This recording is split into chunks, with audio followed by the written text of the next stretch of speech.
So,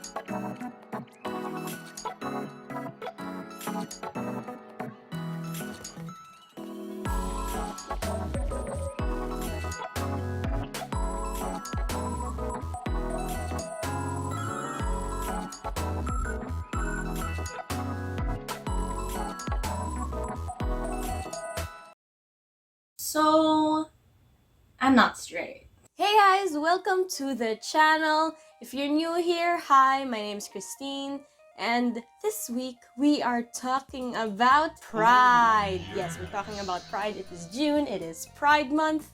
We are here to enjoy ourselves and express ourselves as who we are. So, I'm Christine. I have not publicly said this before, but this is me coming out during Pride. I am a non-binary gender fluid individual. Non-binary gender fluid. How does that work? So just to quickly explain what a non-binary person is, a non-binary or genderqueer person, sometimes used interchangeably, sometimes it's not, is an umbrella term for gender identities that are not solely male or female. They are outside the binary of male or female. That's why they're called non-binary. And under that spectrum, that's where I identify.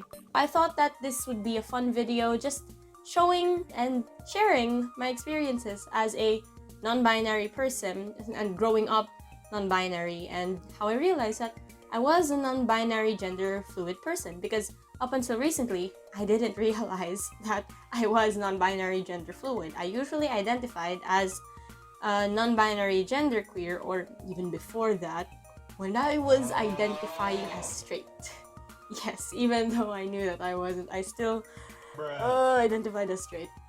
Oh well, so with that being said, let's begin. To start off, when I was little, understanding male versus female and all that things that you teach to little kids, I didn't particularly felt like that was the right, but I was female because I have female parts. I enjoy being feminine, so I thought, well, I'm straight.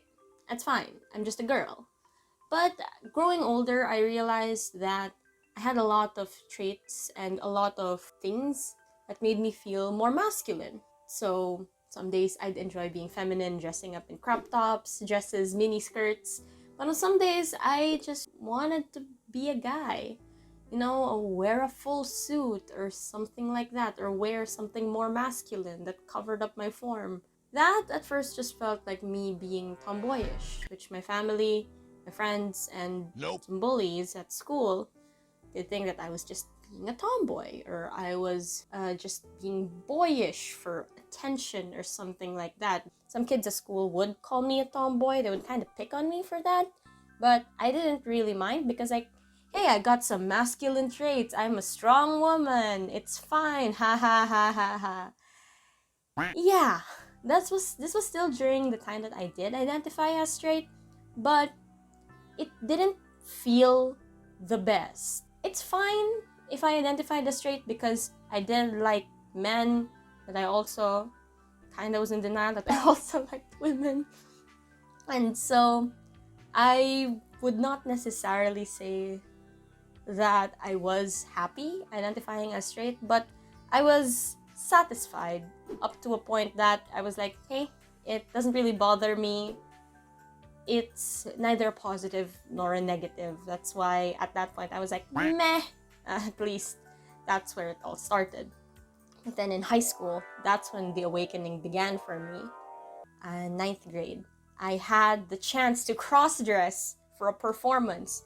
We had a time that we could dress up for a stage play that our school was doing as an entire batch. In our class, I was able to land a male role. So you probably already know this. Like we did a musical called Hamilton. We performed one of the songs there.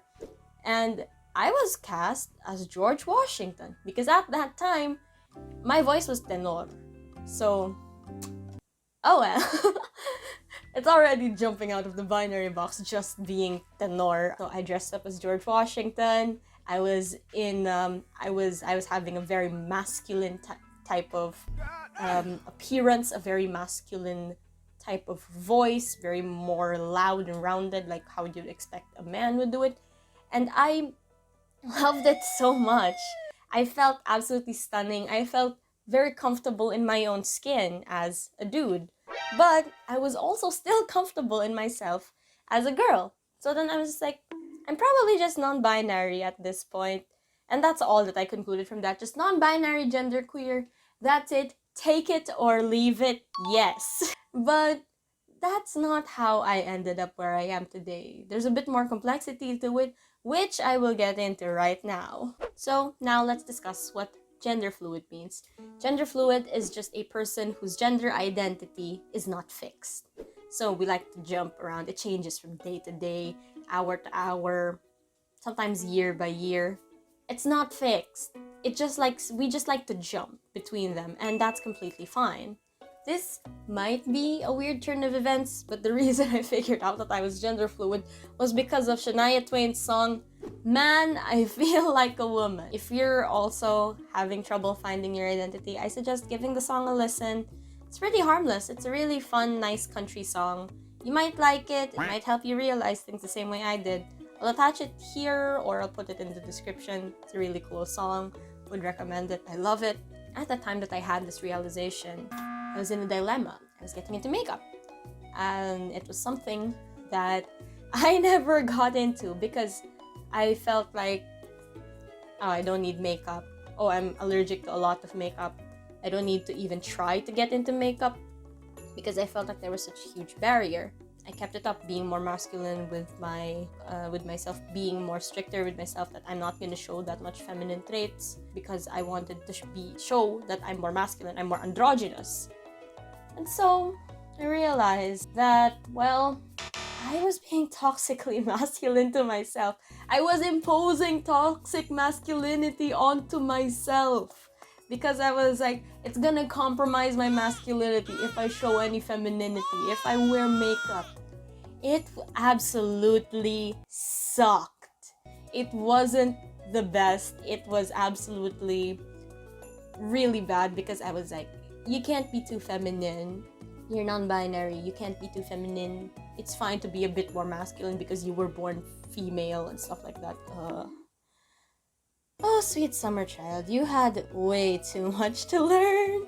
Just as a final takeaway for this kinda short Pride video, my dear viewers, it's that you don't owe anyone anything. Like, you can choose to be whoever you want. I can be both feminine and masculine. I can be neither. I can choose to be one or the other. I am myself and nothing can take away from that. And also, non-binary people don't owe you any androgyny. They do not. If they say that, oh, you need to be more androgynous because you're non-binary, you don't. It's completely fine. Being non-binary, gender fluid, I jump those boxes every single time. It's not something that I owe you. It's not something that I owe myself. It's not something that I owe to the world, to the universe, or anything. I am me, and you are you. And I can only hope that you are in a safe enough environment wherein you can fully live your life and be like, hey, I am whoever I am, and I'm safe enough to express myself in the way that I want to. And with that being said, thanks for coming this week, guys. I know it's a bit more of an advocacy video, not really related to the regular content, but this is something that I would love to do. It's something that I will continue to do because this is what I believe in, this is who I am, and I want to continue fighting for my rights and the rights of other people like me by being out here and sharing my story. Even if it's with a relatively small audience. I mean, it is a small audience, but like, it's really fun. It's very nice to be able to be out and about myself, and I would like to inspire others to get that courage to be out and about themselves. Thanks, guys! Bye!